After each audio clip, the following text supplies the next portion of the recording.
Olha, não tem nada disso no roteiro, mas o que você acha desse movimento das pessoas procurando lugares mais próximos à natureza, por exemplo, para viver, logo depois da pandemia, Pois especialmente, é, né? eu vejo que é a Que questão da não, qualidade de vida. não tem tanto a ver com cidades inteligentes, porque eu não Não. sei, não saberia dizer, assim, mas eu tô falando mais com relação a isso, né? Eu vejo que, assim, se preocupou mais com essa questão da pandemia, que todo mundo ficou, né, saiu do modo automático e começou a perceber o seguinte, ó, a vida ela tem uma finitude, né? Então eu tenho que cuidar da minha saúde, tenho que cuidar do meu estresse, porque viver numa cidade louca no trânsito, o quê? Te prejudica, claro. Te dá estresse, então você tem que saber lidar com isso. Tem gente que não sabe lidar com isso. Tem gente que realmente, assim, não, vou me refugiar na natureza porque eu me sinto mais confortável, me sinto melhor e mais seguro. Eu vejo que esse movimento foi um movimento que ainda está acontecendo, as pessoas estão buscando a zona rural, né? Estão buscando paz, estão buscando essa tranquilidade, né, em torno da natureza. Mas aí, com as cidades inteligentes, eu quero trazer esse movimento para dentro das cidades.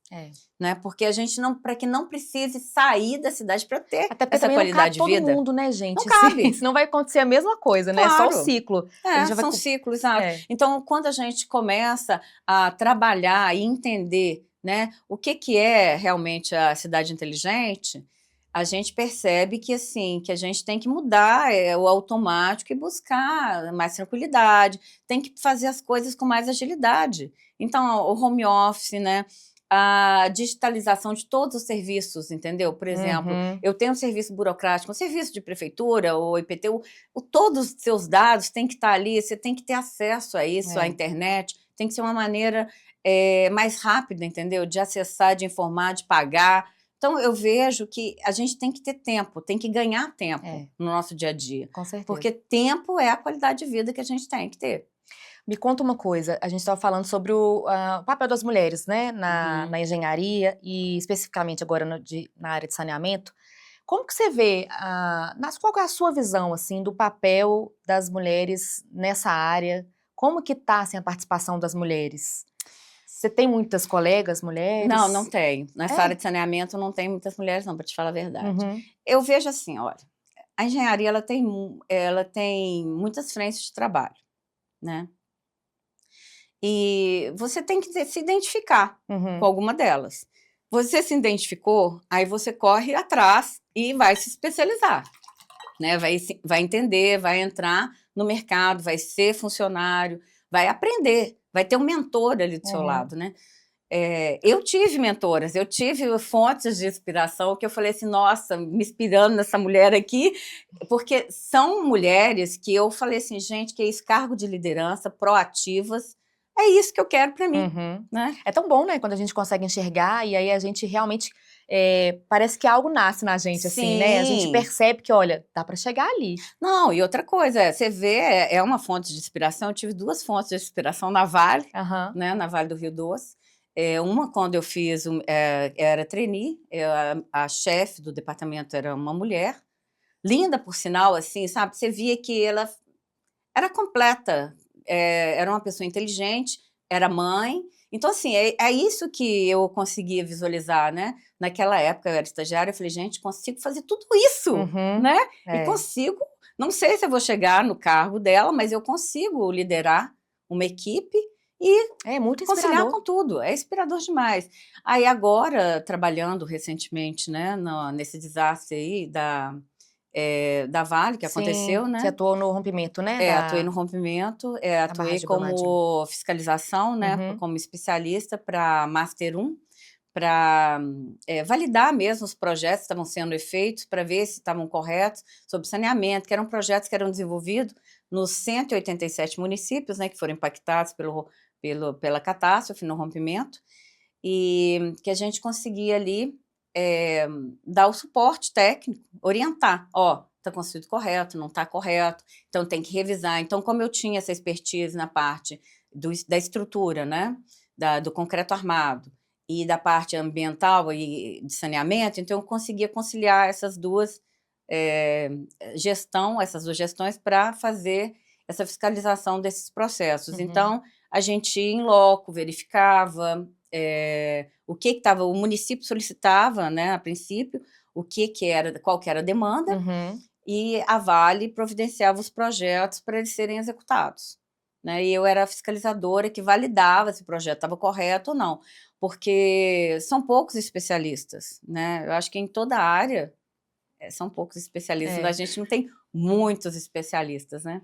Como que você se sentiu trabalhando Eu nesse... amava porque eu podia ajudar, era uma sensação Pois é. assim, de nossa, que bom que eu consigo fazer alguma coisa, né, em prol do outro, Uhum. né, é muito gratificante, porque você pensar assim, ó, eu consigo melhorar a vida, né, daquela comunidade, daquela localidade, é muito Mas gratificante. você consegue ter esse sentimento também, para além desse trabalho que você fez especificamente para a Vale, né? No dia a dia, assim, trabalhando com saneamento. Às vezes eu sinto, até na minha profissão, a gente fica um pouco distante, né? Assim, quando a gente vai, às vezes, subindo, assim, a gente vai ficando distante um pouco de conseguir enxergar o que a gente está fazendo, assim. Você consegue enxergar o Pois valor é, do que você faz? olha só, como eu sou PJ, Uhum, até hoje, né, então eu tenho uma empresa, ela foi fundada em 2002, então ao longo da empresa eu sempre fiz, consultorias para prefeituras, né, e para os municípios, né, e sempre peguei projetos em parcerias ou sozinha com a minha uhum, empresa em licitações, tá. Então eu sempre entrei em consórcio. Então tem uma empresa que eu atuo muito em consórcio, vou te falar de uma experiência que eu tive, tá. tá. É a Fama, ela é uma empresa de engenharia e tem muitos anos que a gente já faz essa parceria, né, a gente já trabalha com consórcio, e a gente vem pegando projetos, vem desenvolvendo, e o último projeto nós estamos um projeto em Brusque, inclusive agora, que nós estamos Uhum. entregando, né, de saneamento, que é uma ampliação de uma ETA, e Brusque é Santa Catarina. Eu ia te Então a perguntar o que gente que é ETA. tá. Desculpa, também eu vou falando os termos técnicos, nem falo nada, né. Olha, ETA é uma estação de tratamento de água. Tá, deveria, tô sentindo ET que eu deveria saber, mas tudo é, bem. ET, uma estação de tratamento de esgoto. Tá. Então, é por isso que eu falei ET onça. É, Aqui, tá. é uma estação de tratamento de esgoto que a gente tem próximo ali, quase no final, eu não sei o nome daquele bairro, mas é perto Eu sei ali do onde Rio que é. Arrudas. Aham. Eu Eu não esqueci o sei o nome. nome do bairro, mas eu sei onde que é. Eu moro em Belo Horizonte há tantos anos, mas Belo Horizonte é tão grande que eu não É. sei o nome de todos os bairros. Mas enfim, então a gente fez um projeto lá numa aldeia indígena chamada Ai, que Cariri Chocó, legal. né? Eu com a Fama, Tá. né? E eu fui a coordenadora desse projeto, porque eu tinha muito tempo, muita expertise na área de saneamento, e a Fama, ela tinha expertise na área de irrigação, de drenagem. Então, assim, nós aliamos as duas expertises, né, para a gente desenvolver esse projeto. Então, porque era um projeto grande, Uhum. né, lá em Alagoas. Aí eu fui até a aldeia indígena, nunca tinha feito um trabalho, né, desse porte, para uma aldeia, porque era um sistema todo.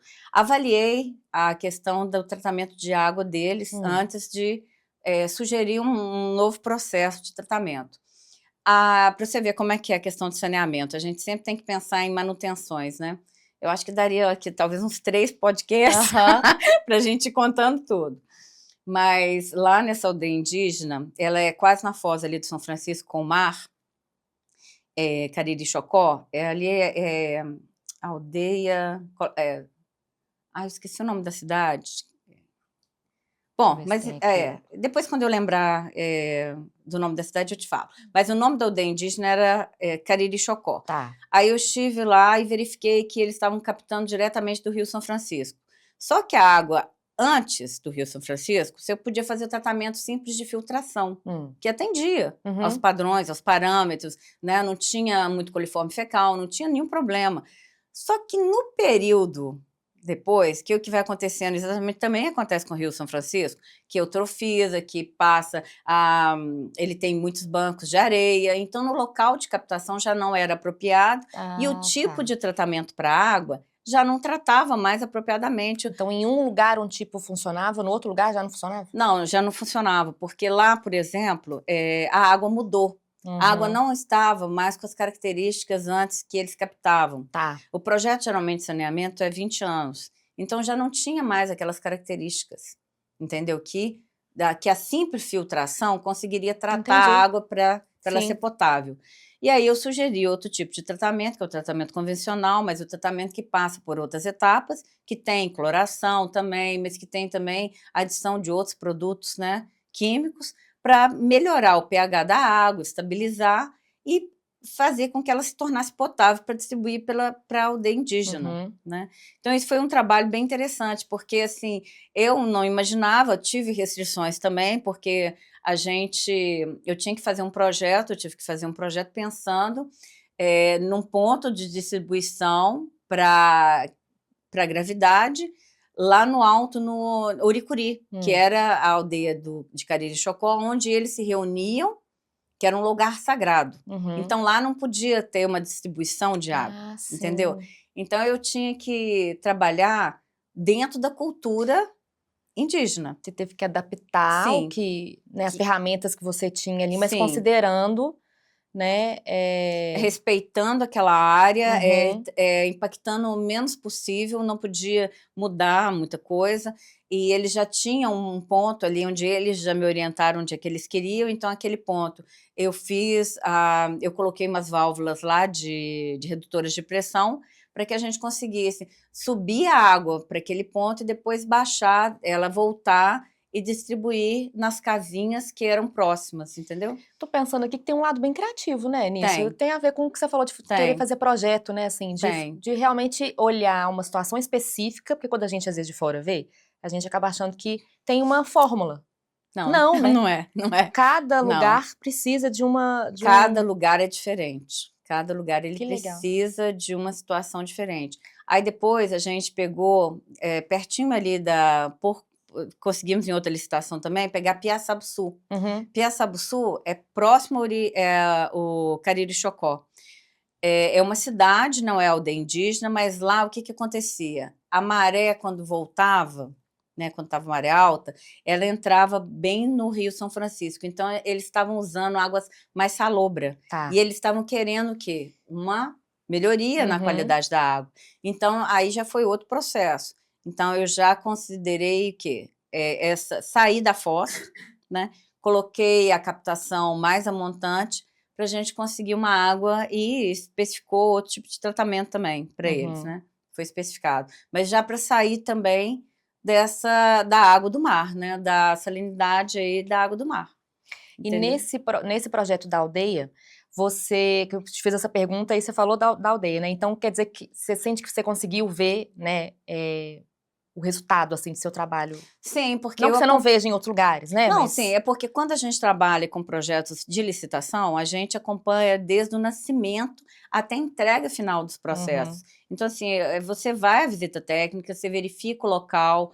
Então, a mesma coisa que está acontecendo em Brusque também, Uhum. tá? Então, dessa cidade que eu estou finalizando, né? Que nós já estamos entregando também em parceria com a Fama, nós estamos entregando o projeto. Então, lá era o quê? Uma ampliação de uma ETA, de uma estação de tratamento de água. Uhum. Então, a gente entende qual que é a dor do demandante, qual que é a dor do cliente, para que a gente proponha ali Melhor soluções. solução, né? Mas nem sempre a solução que o cliente imagina, né, é a melhor para ele. Então, como técnico, a gente tem que orientar. Não, isso não vai funcionar, ou isso vai Uhum. funcionar.